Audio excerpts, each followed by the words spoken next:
Hi friends, हम लोग पढ़ रहे हैं क्लास 10 साइंस के फिजिक्स का पहला चैप्टर जिसका नाम है प्रकाश का परावर्तन तथा अपवर्तन। इसके पहले वाले वीडियो में हम जान चुके हैं कि प्रकाश का परावर्तन समतल दर्पण पर कैसे होता है, परावर्तन के नियम क्या हैं, फिर उसके बाद गोलीय दर्पण क्या होते हैं, गोलीय दर्पण कितने प्रकार के होते हैं उसके बारे में जान चुके हैं। अब हम वही पढ़ेंगे उसके आगे वाली पॉइंट पे, प्रकाश की कुछ महत्वपूर्ण किरणें जो दर्पण पे आपतित होती हैं उसका परावर्तन किस तरीके से होता है। इसी वीडियो में हम आगे बढ़ेंगे और जानेंगे कि प्रकाश जब किसी दर्पण पर यानी अवतल दर्पण या उत्तल दर्पण यानी गोलीय दर्पण पे आपतित होता है तो उसका परावर्तन किस तरह से होता है। ठीक है, तो सबसे पहले हम ये थोड़ा सा एक बार रिवीजन कर लेते हैं। हम ये जान चुके हैं कि जब प्रकाश किसी समतल दर्पण पे आपतित होता है, ठीक है, तो जब प्रकाश किरण किसी समतल दर्पण पे आपतित होता है तो उसको क्या बोलते हैं, आपतित किरण, और जिस बिंदु पर आपतित होता है उसको बोलते हैं आपतन बिंदु। राइट, इसको क्या बोलते हैं, आपतन बिंदु। और अब इस पे क्या डालेंगे, अभिलंब। इसको क्या बोलेंगे, अभिलंब। यानी ये अभिलंब किस पे डालते हैं, समतल दर्पण पे डालते हैं। अभिलंब हमेशा कितने अंश पे बनता है, 90 अंश पे। ठीक है, तो आपतित किरण जितने कोण पर आपतित होती है, यानी आपतन कोण, उसको आई से डिनोट करते हैं, उसको आपतन कोण कहते हैं, उतने ही कोण पे क्या हो जाती है, परावर्तित हो जाती है। उसी माध्यम में उतने ही कोण पे परावर्तित हो जाती है, उसको क्या बोलते हैं, परावर्तित किरण। ठीक है, और परावर्तित किरण और अभिलंब के बीच बने कोण को क्या बोलते हैं, परावर्तन कोण। ठीक है, तो परावर्तन के नियमानुसार आपतन कोण और परावर्तन कोण क्या होते हैं, आपस में बराबर होते हैं। यानी आपतित किरण जितने कोण पर आपतित होती है उतने ही कोण पर क्या होती है, परावर्तित हो जाती है। ठीक है, तो ये परावर्तन का नियम हमारे गोलीय दर्पण पे भी लागू होता है कि प्रकाश किरण गोलीय दर्पण पर जिस तरह से आपतित होगी, जितने कोण पर आपतित होगी उतने ही कोण पर क्या होती है, परावर्तित हो जाती है। ठीक है, एक पॉइंट जानने वाली बात यह है कि ये प्रकाश किरण इस दर्पण पर किसी कोण पर आपतित हो रही थी, तो जितने कोण पर आपतित हो रही थी उतने ही कोण पर क्या हो जा रही थी, परावर्तित हो जा रही थी। अगर प्रकाश की किरण इसी दर्पण पर क्या हो जाए, अगर अभिलंबवत सीधी पड़े, तो सीधी जब पड़ेगी तो अभिलंब की तरह एकदम सीधा पड़ेगा। अभिलंब है ना, 90 डिग्री पड़ेगा, तो अभिलंब भी इसी पे पड़ेगा ना, एकदम सीधा ही, और प्रकाश किरण भी सीधा ही पड़ेगी। उन दोनों के बीच जो कोण बनेगा कितने अंश का बनेगा, 0 अंश का बनेगा। बनेगा नहीं बनेगा, तो आपतित किरण जैसे आपतित होगी वैसे ही परावर्तित होगी, क्योंकि परावर्तन का नियम है। तो मान लीजिए अगर प्रकाश किरण इस दर्पण पे सीधे आपतित होती है तो परावर्तित कैसे होगी, उसी मार्ग में सीधे लौटेगी, नहीं लौटेगी, लौटेगी ना।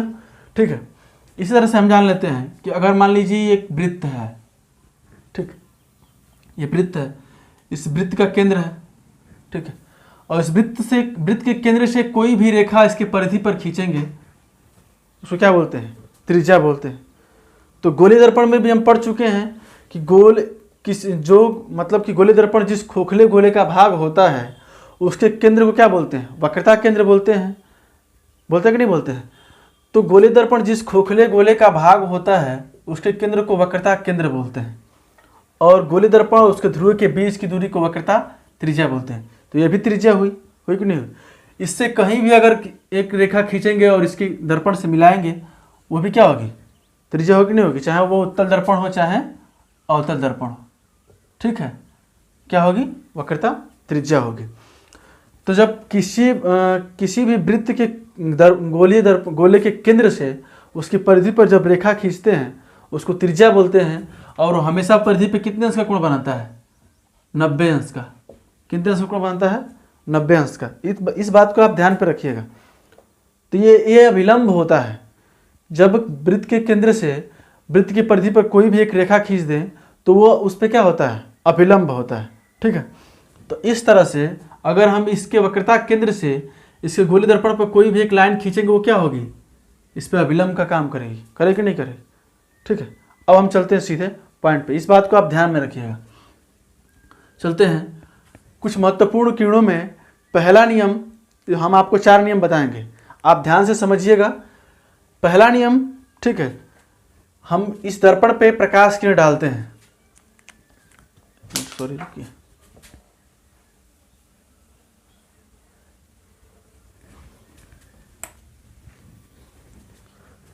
अब डालते हैं प्रकाश किरण। पहला किरण डालते हैं हम मुख्य अक्ष के समांतर, ठीक है, मुख्य अक्ष के समांतर किरण डालेंगे, चाहे वो उत्तल दर्पण हो या अवतल दर्पण। उत्तल दर्पण पे भी डाल देते हैं मुख्य अक्ष के समांतर किरण, ठीक है। तो मुख्य अक्ष के समांतर किरण वो कौन सी किरण होगी? जब दर्पण पर आकर गिरेगी उसको क्या बोलेंगे? आपतित किरण। तो जब जायज सी बात है, जब दर्पण पर आपतित होगी तो ये दर्पण है तो इससे क्या होगा? प्रकाश का परावर्तन होगा, तो ये परावर्तित होगी।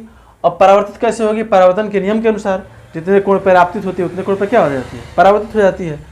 तो इससे हम क्या डालेंगे? लंब अभिलंब डालेंगे इस पे। इस बिंदु पर अभिलंब डालना है तो कहाँ से डालेंगे? इसके वक्रता केंद्र से। इसके वक्रता केंद्र से अभिलंब डाल देंगे, क्योंकि हम पीछे बता चुके हैं तो अभिलंब कैसे पड़ता है। केंद्र से डाला गया कोई भी परिधि पर खींचा गया जो रेखा होती है उसे क्या बोलते हैं? अभिलंब बोलते हैं। तो ये अभिलंब हो जाएगा। तो जब प्रकाश किरण जितने कोण पे आपतित होगी उतने ही कोण पे क्या होती है? परावर्तित हो जाती है। तो ये किरणें परावर्तन के पश्चात जो है इसके फोकस से होकर जाती हैं। किससे होकर जाती हैं? फोकस से होकर जाती हैं। यानी जितने कोण पर आपतित होते हैं उतने कोण पर क्या होती हैं? परावर्तित हो जाती हैं, ठीक है। इसमें हमको सीधा सीधा समझना, अगर इससे अभिलंब डालेंगे तो ऐसे अभिलंब पड़ेगा कि नहीं पड़ेगा? पड़ेगा। अब प्रकाश किरण ऐसे आपतित हुई और उस पर परावर्तित कैसे होगी? ऐसे होगी। लेकिन अगर इसको कहीं पीछे मिला दें तो किसी बिंदु पे मिलेगी, आगे तो कहीं नहीं मिलेगी, लेकिन पीछे मिलाएं तो इसके मुख्य अक्ष के इस बिंदु पे मिलेगी, जिसको हम क्या बोलते हैं? फोकस। क्या बोलते हैं? फोकस। तो ये लगेगी, ये किरणें पता चलेगी, लगेगी कि ये किरणें किससे आ रही हैं? दर्पण के फोकस से अपसरित हो रही, ठीक है, किसी एक बिंदु से अपसरित हो रही है जिसको फोकस बोलते हैं, और ये मुख्य फोकस से होकर जाती हैं। तो इसमें परावर्तन के पहले नियम में हम पढ़ेंगे, किरणों के परावर्तन नियम में, कि मुख्य अक्ष के जो समांतर किरणें आपतित होती हैं वो दर्पण से परावर्तन के पश्चात मुख्य फोकस से होकर जाती हैं या मुख्य फोकस से अपसरित होती प्रतीत होती है, यानी जाती हुई प्रतीत होती हैं। और उत्तल दर्पण में हमेशा किरणें क्या होती हैं? प्रतीत होती हैं, जो कि वो न वक्रता केंद्र से संपर्क हो पाता है न ही मुख्य फोकस से, ठीक है, इसलिए वो प्रतीत होती हैं। तो मुख्य अक्ष के पहले नियम में हम क्या पढ़ेंगे? मुख्य अक्ष के समांतर आपतित किरणें दर्पण से परावर्तन के पश्चात मुख्य फोकस से होकर जाती हैं। कौन सा दर्पण? अवतल दर्पण। मुख्य फोकस से होकर जा रही है, ठीक है, अथवा मुख्य फोकस से अपसरित होती प्रतीत होती है। मुख्य फोकस से अपसरित होती क्या हो रही है? प्रतीत हो रही है, उत्तल दर्पण, ठीक है।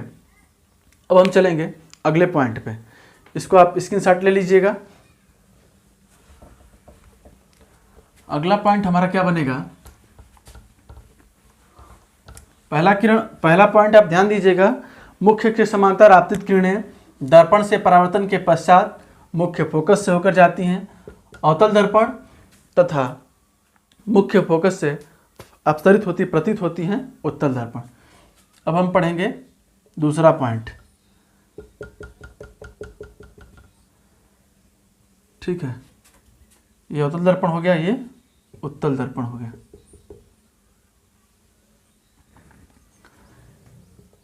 वक्रता केंद्र, ये फोकस, इसका ये फोकस और ये वक्रता केंद्र। अब दूसरा किरण हम किसे डालेंगे? मुख्य फोकस से। तो मुख्य फोकस से होकर जाने वाली किरणें, अवतल दर्पण, या मुख्य फोकस की ओर जाती प्रतीत होने वाली किरणें, मुख्य फोकस की ओर जाती प्रतीत होने वाली किरणें, ठीक है, दर्पण से परावर्तन के पश्चात मुख्य अक्ष के समांतर हो जाती हैं। क्या होती हैं? मुख्य अक्ष के समांतर। अगर इस पर भी अभिलंब डालें तो अभिलंब से जितने कोण पे आपतित होगी उतने कोण पे क्या हो जाएगी? परावर्तित हो जाएगी। अगर इस पर भी हम अभिलंब डाल दें, इस किरण पे भी, तो ये किरण, इस पर अभिलंब ऐसे पड़ेगा वक्रता केंद्र से। जब पड़ेगा तो क्या होगी? ऐसे मुख्य अक्ष के समांतर परावर्तित हो जाती है। दूसरा पॉइंट ध्यान देंगे, मुख्य फोकस से होकर जाने वाली किरणें अवतल दर्पण या मुख्य फोकस की ओर जाती हुई प्रतीत होने वाली किरणें उत्तल दर्पण, दर्पण से परावर्तन के पश्चात मुख्य फोकस से होकर मुख्य अक्ष के समांतर हो जाती हैं। इसको नोट कर लीजिए। मुख्य फोकस से होकर जाने वाली किरणें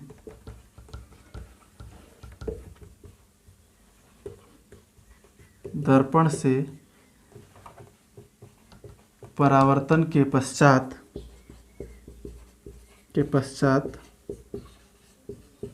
मुख्य अक्ष के समांतर हो जाती हैं, मुख्य फोकस से होकर जाने वाली किरणें यहाँ पे अवतल दर्पण हो जाएगा, या मुख्य फोकस की ओर जाती प्रतीत होने वाली किरणें को सुधार लीजिएगा। मुख्य फोकस की ओर जाती प्रतीत होने वाली किरणें उत्तल दर्पण से परावर्तन के पश्चात मुख्य अक्ष के समांतर हो जाती हैं। ठीक है, दूसरा पॉइंट। अब हम चलेंगे तीसरे पॉइंट पे, अगले पॉइंट पे। तीसरा पॉइंट क्या है?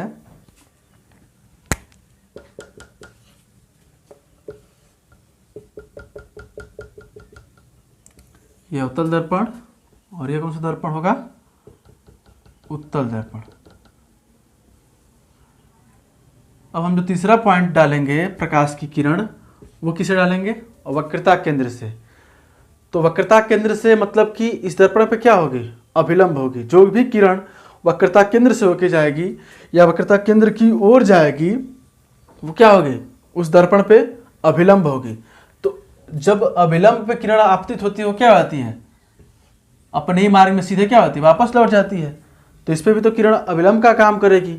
तो मतलब कि वक्रता केंद्र से होकर जाने वाली किरण अवतल दर्पण या वक्रता केंद्र की ओर जाती हुई किरण, ठीक है, वक्रता केंद्र की ओर जाती हुई किरण दर्पण से परावर्तन के पश्चात उसी मार्ग में वापस लौट जाती है।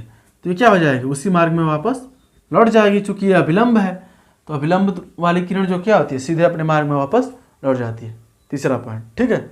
तो इसको आप नोट कर लीजिएगा कि वक्रता केंद्र से होकर जाने वाली किरण अवतल दर्पण तथा वक्रता केंद्र की ओर जाती हुई किरण उत्तल दर्पण से परावर्तन के पश्चात अपने ही मार्ग में वापस लौट जाती है। ठीक है, यानी उसी मार्ग पर वापस लौट जाती है। ठीक है, अब हम चौथे पॉइंट की बात करेंगे। चौथा पॉइंट ये है, ये मान लीजिए अवतल दर्पण हो गया, ठीक है, और इसको उत्तल दर्पण। चौथी किरण हम इसके डालेंगे ध्रुव से। किसे डालेंगे? ध्रुव से। ध्रुव यही है ना, P। तो दर्पण के ध्रुव से होकर जाने वाली किरणें, दर्पण के ध्रुव से होकर जाने वाली किरण जितने कोण पर आपतित होती है, चूंकि ये जो है मुख्य अक्ष इस दर्पण पर क्या करेगा? वक्रता केंद्र से होकर जा रही है, तो अभिलंब का काम करेगा। करेगा नहीं करेगा? तो जितने कोण पे आपतित होती है उतने ही कोण पे क्या होती है? परावर्तित हो जाती है। जितने कोण पर आपतित होती है उतने कोण पर परावर्तित हो जाती है। ठीक है, आशा करते हैं ये वीडियो आपको समझ में आ रहा होगा। अब हम अगले वीडियो में बात करेंगे अवतल दर्पण द्वारा प्रतिबिंब का बनना। चूंकि ये उसको बताने से पहले कुछ ये नियम थे जिसको बताना बहुत ही इंपॉर्टेंट था। इसी के माध्यम से अगले वाला वीडियो हमको समझ में आएगा। तो अगले वाले वीडियो में हम पढ़ेंगे अवतल दर्पण द्वारा प्रतिबिंब का बनना तथा उत्तल दर्पण द्वारा प्रतिबिंब का बनना। धन्यवाद।